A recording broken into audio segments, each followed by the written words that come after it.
To get started with WeVideo Premium subscription, if you've never logged into WeVideo before, you're going to want to follow the link that's in the Tech Tip Tuesday.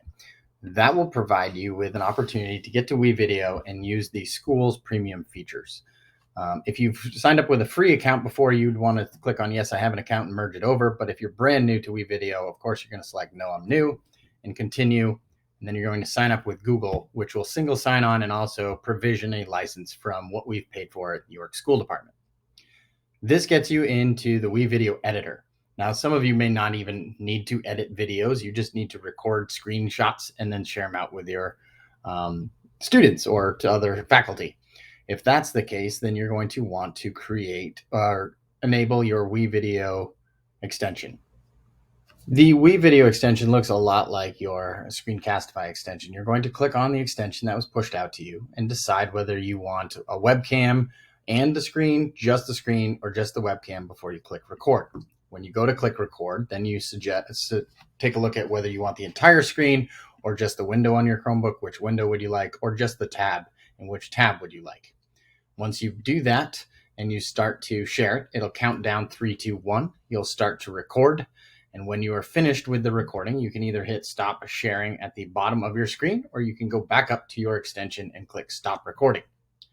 This opens up the WeVideo for School screen. And if I move my camera here for a second, you can preview it. You can delete it if you don't like it or download it. Or you can open up in the WeVideo app or immediately save it to Google Drive to share with your students, just like you could with Screencastify.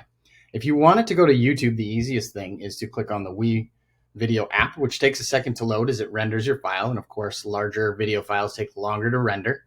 Once it comes up, you have the ability to add things like a title or voiceovers, music in the background if you're doing podcasts, for instance, or even higher end tools like chroma key for green screen techniques or annotation tools that you just saw pop up.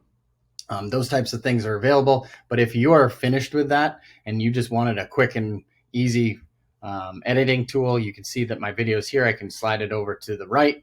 I could quickly add a text, grab a title, and just add it to the beginning, shrink that title back up so that it matches what I need, and then just add to the title by double clicking the box.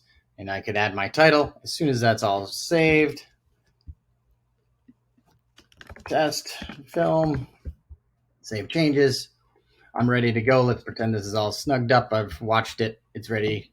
I can click finish, and this is where I can change the recording title to be whatever it is my video is about. I always prefer high definition if I can, and this is where you can also send it to your YouTube channel if you wish, save to Drive, or any combination of those. So that's WeVideo in a nutshell. It's pretty simple, pretty easy. We already have a subscription to it. It's got a lot more editing features than Screencastify for those of you who choose to. Otherwise, if you're just doing a quick screen capture and share, it's just like Screencastify, just a different extension. I hope this helps.